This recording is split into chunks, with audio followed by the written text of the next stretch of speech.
what you call it. It was belonged to the Indians, and they took it. So anyway, he wrote in his diary, we owe our sustenance for the winter the fact that in the providence of God he led us to the Indian stash of corn. Okay. So later on, this is a little hard to fathom sometimes, but remember in the Indian culture, lying and deception was a virtue. If you could lie to your enemy and deceive him, if you could deceive him, that was a virtue. So they were having trouble with these Indian tribes, and so there were 6 Indian tribes, and they invited them into this teepee for a powwow. And boy, I just can't think. Maybe it was John Winthrop. No, it wasn't. So anyway, he told Miles Standish, okay, Miles, when we're in there and I give you a signal, you just start killing the Indian chiefs, one after the other with your knife. Just start stabbing them all to death. And so they're all sitting in there, and at the arranged signal, Miles Standish jumped on first Indian chief and stabbed him to death and jumped onto the second. He was on to the third by the time something happened and the whole episode stopped. Anyway, from that time on, all the Indian chiefs didn't give them any more trouble, and they were just enthralled by the fact that they were deceived and led into this trap, and some of them were killed. And in his diary, he wrote, in the good providence of God, he delivered the Indian chiefs into our hands. So in the good providence of God, he delivered their corn and he delivered them. Well, in the providence, I see sovereignty. I think they theologically mislabeled it. It's the fact that Romans 8:28, that God works all things together, and God is an active agent working out all events. Romans 8, God causes all things to work together. There are no accidents in the universe. Nothing happens by accident. It's all under the providential care of God or under the sovereignty of God. I just think they mislabeled sovereignty providence. There is a way to look at it, but that's so I put in here sovereignty is required. Because when Solomon says, vanity of vanities, this is all stupid vanity, but he went ahead and did it. He'd already done it. So you have to go, okay, in the sovereignty of God, I've done some stupid things in my life, and I'll probably do some more stupid things. But in the sovereignty of God, this is all going to work out for good. He's going to make this work out for good. So we'll work on that a little bit. But that's the last part.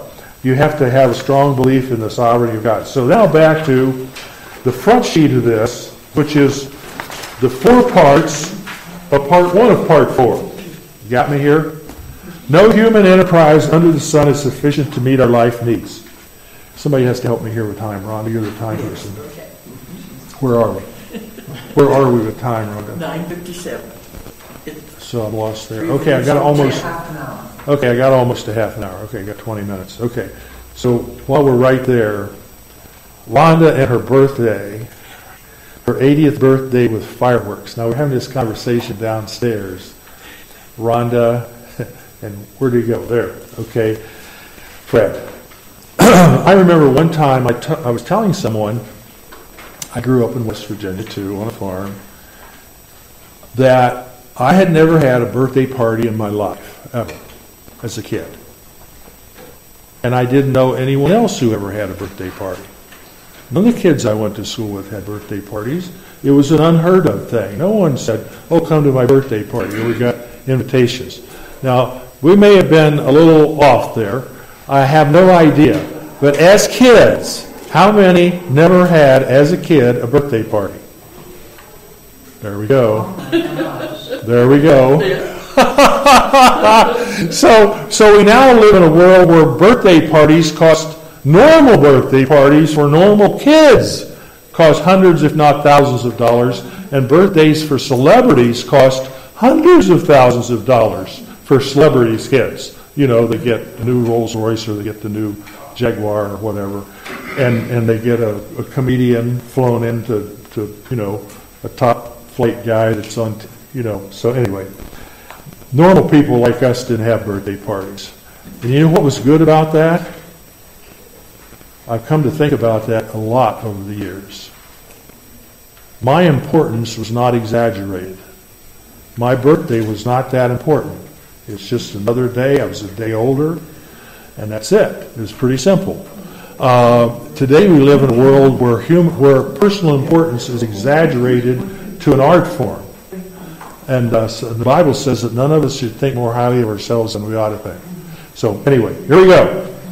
Here are the 4 parts that Solomon talks about in the whole book with the heading, No Human Enterprise Under the Sun is Sufficient to Meet Our Life Needs. Stated, I'm going to read this. It's, okay, you got it printed out. Your print's a little, we're working on this syllabus, so you got a copy that's pretty dull print. Stated with great simplicity, this is one of the most apparent and also one of the most unwelcome comments in the book. To prove his point, Koheleth outlines 4 human enterprises. So here we have the 4 human enterprises that are going to tell us nothing in this world under the sun will meet our life needs. First of all is knowledge, the grief that comes with personal knowledge. Knowledge is learning, education, and wisdom. Knowledge is having facts. We got some facts. Wisdom is learning what you do with the facts, how you live wisely based upon the facts that you have.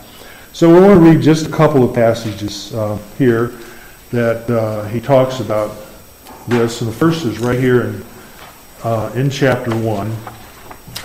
We want to start at verse 12. I, the preacher, in Jerusalem, have been king over Israel and Jerusalem. So we have no ambiguity that this is Solomon. And I set my mind to seek and explore by wisdom concerning all that has been done under heaven. That's a big task. It is a grievous task which God has given to the sons of men to be afflicted with. Okay, you're going to take all the knowledge in the world and try to make some sense out of it, is what he says. And he said, this is a grievous task. I remember one time, there's this huge bookstore up in Alaska, and we were on a mission trip. This bookstore is like a block, has a whole block, and there's hundreds of thousands of books in there. And I was in there, Eileen and I were in there. We usually spend a half a day in there and ship back 100 pounds of books. And anyway, I got tired in there, so I sat down. There was this chair here, and I sat down and went to sleep. And here I'm taking a nap in the library. And this library worker came along and woke me up and said, Sir, you're not allowed to sleep in the library. And I knew that was because of homeless people coming in there and sleeping. And so as I'm coming awake, I'm focusing on the books in front of me.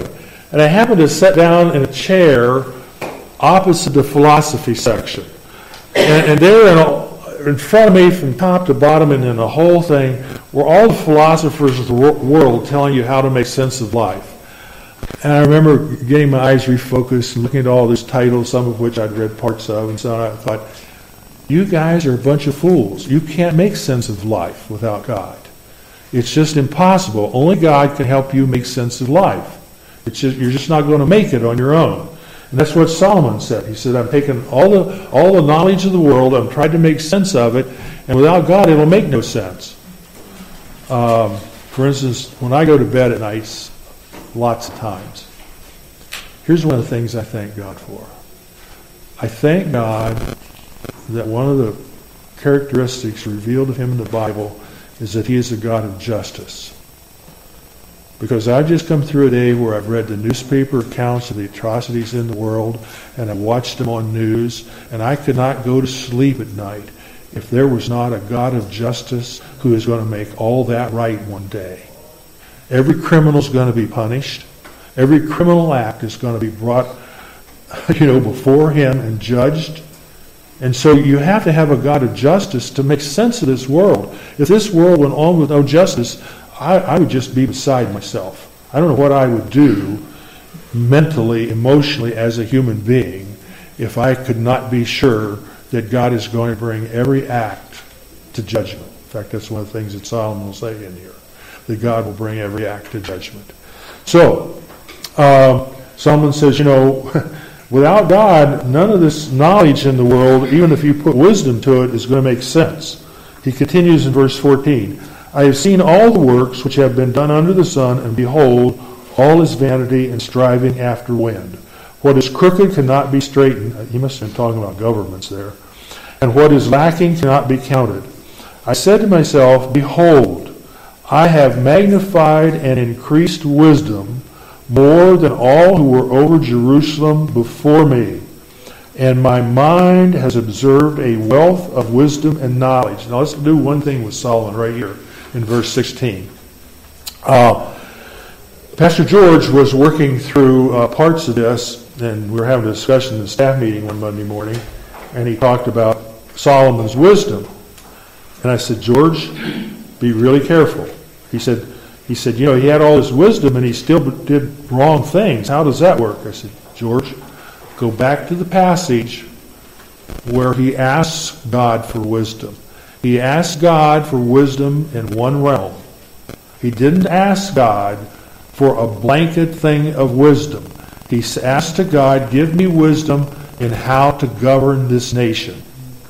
That's a very narrow spectrum of wisdom that he asked God for, to give him special supernatural working with. He didn't ask God for just a blanket thing of wisdom and everything. Now, he got a lot of wisdom as sort of a side benefit of working on all this, but what he really asked for from God was that narrow spectrum of wisdom that God used to make Solomon take Jerusalem and Palestine to the pinnacle of its power and authority in the Near Eastern world, so that other kings came to look at Israel and like, what is happening up there? What is going on?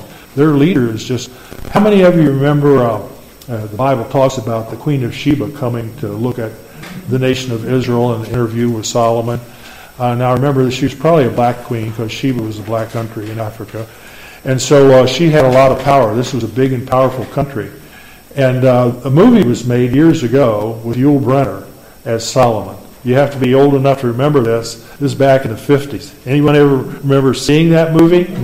Okay, Yul Brynner was Solomon, and the Queen of Sheba came to visit. Well, dignitaries, kings, and princes came from all over the Near Eastern world just to look at what had happened in this nation. Because Solomon took it to the pinnacle of its power and authority and prestige in the Near Eastern world. And I set my mind to know wisdom and to know madness and folly. I realized that this also is striving after wind. Now here he comes to the clincher. Because in much wisdom there is much grief, and increasing knowledge results in increasing pain. Well, how are we in pain? By knowing more. And so we go to that little statement that all of us have heard, that little quip, I'm just going to stay fat, dumb, and happy. Because if you don't know something, then you don't have to worry about it. And you don't have to be anxious about it. Like right now, I think our government is off somewhere they shouldn't be. You know, we should be worried about North Korea, and we should be worried about Iran, not about other stuff that's getting played with internally in America.